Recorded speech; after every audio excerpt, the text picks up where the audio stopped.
Parliament ఎన్నికల notification జారీ కావడంతో రాష్ట్రంలో పార్టీలని సీట్ల కేటాయింపు పనిలో నిమగ్నమయ్యాయి. అధికారంలో ఉన్న స్వయం శక్తి పార్టీ క్రమం తప్పకుండా గెలుస్తూ వస్తున్న నియోజకవర్గాల్లో చిత్తూరు నియోజకవర్గం ఒకటి. ఇక్కడ సిట్టింగ్ ఎంపీ మహేంద్ర నాయుడు, మాజీ ఎంపీ శేషాద్రి నాయుడు టికెట్ కోసం ప్రయత్నాలు ముమ్మరం చేయడంతో ఇక్కడి రాజకీయ వాతావరణం వేడెక్కింది. ఈ రెండిళ్ల మధ్య వైరం గత కొన్ని దశాబ్దాలుగా నడుస్తోంది. ఈ వైరం ఎన్నోసార్లు ఘర్షణలకు, రక్తపాతాలకు దారితీసింది. అయితే కొంతకాలంగా పార్టీ పెద్దల మధ్యవర్తిత్వంతో రొటేషన్ పద్ధతి ప్రకారం టికెట్ కేటాయించడంతో ఆ ప్రాంతంలో కాస్త ప్రశాంతత నెలకొంది. కానీ ఈ ప్రశాంతతకి భంగం కలిగిస్తూ రొటేషన్ పద్ధతికి విరుద్ధంగా గత ఎన్నికల్లో అత్యధిక మెజార్టీతో గెలిచిన మహేంద్ర నాయుడు వైపే మళ్లీ అధిష్టానం మొగ్గు చూపుతుందన్న ఊహాగానాలు వినిపిస్తూ ఉండడంతో ఉత్కంఠత తారాస్థాయికి చేరుకుంది. దీని పర్యవసానం ఎటు దారి తీస్తుందో వేచి చూడాల్సిందే. నేను ఈ నియోజకవర్గంలో 30 ఏండ్లుగా ఎంపీగా నిలబడి రాజకీయ సన్యాసం తీసుకునోండి. నేనెప్పటికీ మీ ఇద్దరు మంచి కోరేటోండి. సీటు ఎవరికి ఇచ్చినా రెండో వాడికి న్యాయం జరిగేట్టు నేను చూస్తా. చెప్పండి మంత్రి గారు.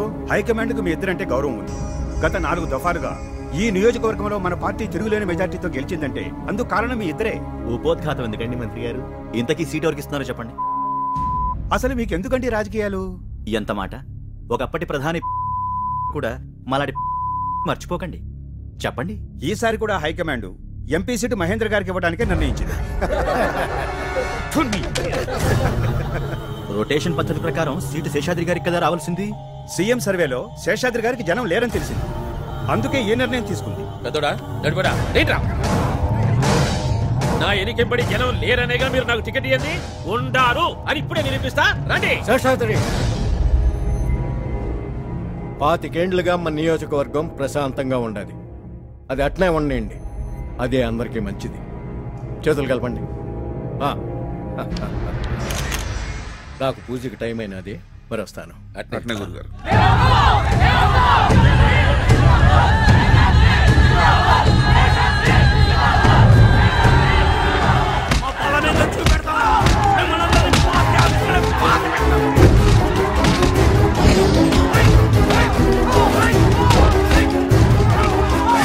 వీళ్ళు ఇక్కడి నుంచి బయటపడితే కదా నాయన ఎంపీ అయ్యాడు.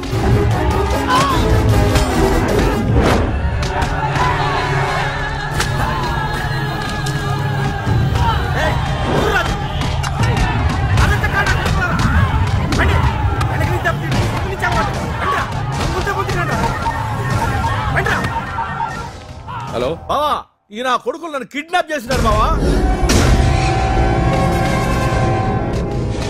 కొండల్లోకి వచ్చినప్పుడు చెప్పులు వేసుకుని వస్తాం.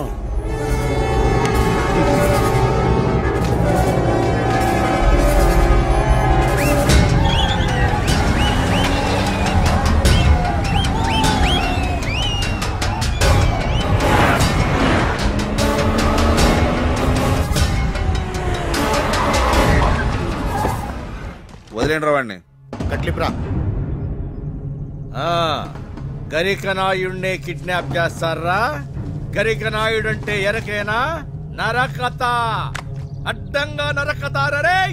చేతి కట్ల వరిపుతారా మీ అమ్మల మగుళ్ళ? మీ కుక్క ముఖాలన్నీ నాకు గుర్తేరా? మిమ్మల్ని వదల్లో.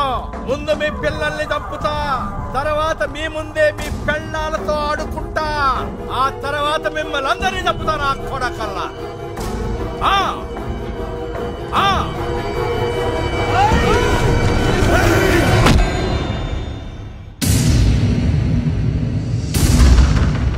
అయ్యో, నన్నిటి చెల్లిపోయినావయ్యా నా మొగుడా.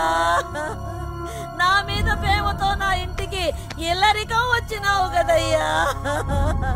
నువ్వు లేకుండా ఈ ఇంట్లో నేను ఎట్టా బతికేదయ్యా, ఎట్టా బతికేది. మేం కావాలని చంపలేదయ్యా. వాడు నోటుకొచ్చినట్టు వాగుతా ఉంటే కొట్టినాము. దానికే వాడు సస్తాడనుకోలేదు. చస్తే చావనన్నయ్య. ఆ శాశ్వతగడు మా అయితే దినం చేస్తాడు, అంతకంటే ఏం చేయలేడు. మన ఇంట్లో జనం దినం కుడితిని లేసే లోపు ఆ ఇంట్లో శవం లేవాలి. మనం అంటుబట్టలు ఇప్పే లోపు అలా అంతు తేల్చాలా. ఆ ఇంట్లో ఒక్క శవం ఉన్నా లేవతే నేను నా బొట్టు శర్మనన్నా శర్మను అట్టాని నాకు మాట ఇయ్యి. అప్పుడే నా మొగుడు నేను కాటికి పంపేది. అట్ట కాదు చెల్లెమ్మా అంటే వరకు నా మొగుడుతోనే నేను కాలిపోతానన్నా, కాలిపోతా. ఎంపీ సీటు పోయింది. 100 కోట్ల గనుల కాంట్రాక్ట్ పోయింది. ఇప్పుడు మనిషి పోయాడు. వాడు ఖచ్చితంగా కాక మీద ఉంటాడు. ఆ మహేంద్ర గాడు వారి తమ్ముడు నన్ను నా కొడుకుల్ని ఏం చెయ్యలేక నా బావనెత్తుకుపోయి చంపినారు. 25 సంవత్సరాల తర్వాత వాళ్ళు మొదలు పెట్టినారు. నేను ముగిస్తా, వాళ్ళంతా చూస్తా. ఆడు మనల్ని ఏం పీకలేడు మామ. వాడు మనల్ని ఏం పీకలేకపోవచ్చు, కానీ బయట ఊళ్ళల్లో ఉన్న మన వాళ్ళని తాకితే. మామ చెప్పేది నిజమేనప్ప. 25 ఏళ్ల క్రితం మన మీద పగతో ఏడో మద్రాసులో ఉన్న మన బంధువుని చంపినాడు వాడు. మన జాగ్రత్తలో మనం ఉండాలి. అయితే ఇప్పుడు ఏం చేయాలా? మన దగ్గర బంధువులందరినీ తీసుకొచ్చాడు పడేయండి. తెల్లారేసరికి వాళ్ళంతా ఏడే ఉండాలి. కొండ వెళ్ళామే.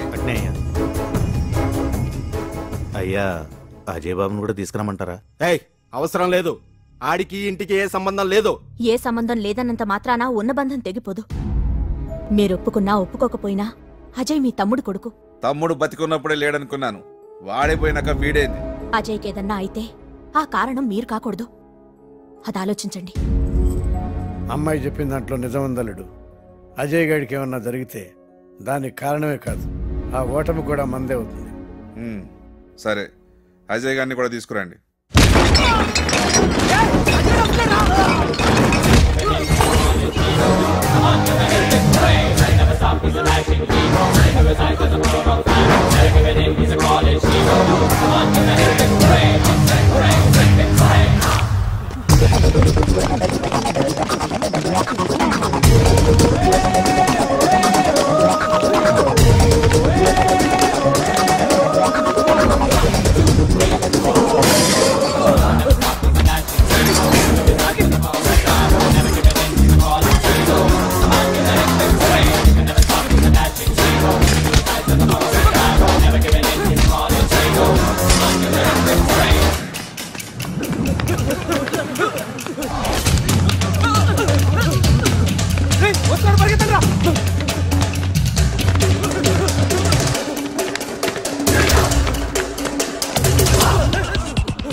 ఎమ్మెల్యే కొడుకుని చెప్పుకొని ఆడపిల్ల నేర్పిస్తావరా నీ అప్పగాడి అబ్బా. అయితే నీకేందువే వాపు, పల్లెటూరి పైతునొద్దు.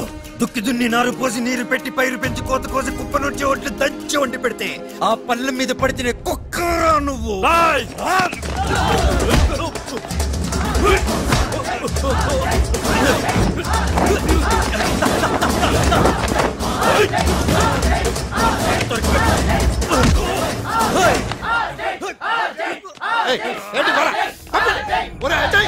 ఎవరా సార్? సార్ వీడు ఆడపిల్ల నడిపిస్తున్నాడు సార్.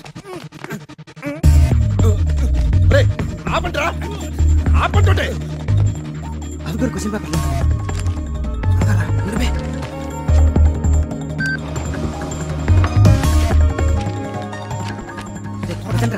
చెప్తాను మీకు కదా. ఆపండి అయితే స్టాప్ ఇట్. మీరు ఇలా కొట్లాడుకుంటే నేను ప్రిన్సిపాల్ ఉద్యోగానికి రిజైన్ చేస్తాను. ప్రిన్సిపల్ గారు రిజైన్ చేస్తానన్నారు కాబట్టి నేను వదిలేస్తున్నాను. లేకపోతే వీడిని బాస్ చేయిస్తున్నాను. పార్టీ ఎవరా ఇస్తాను. మీరు వెళ్ళకూడదు సార్. మీరు లేకపోతే ఈ కాలేజీకి కళే లేదు sir. You have to stay here sir. మీరు ఎక్కడికి వెళ్ళకూడదు. I love you sir. Please అందరూ వెళ్ళి చదువుకోండి. అందరూ అజయ్ చూసి నేర్చుకోండి.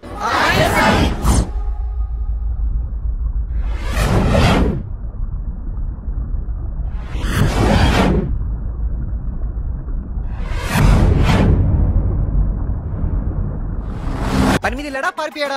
నోరు తెరిస్తే అది సరే గానీ పెళ్లికి ముందు మన ఎపిసోడ్స్ ఏమైనా గుర్తుకొస్తున్నాయా? Wow super dress. నా దగ్గర కూడా ఇలాంటి డ్రెస్సే ఉంది. కళామందిర్లో కొన్నా.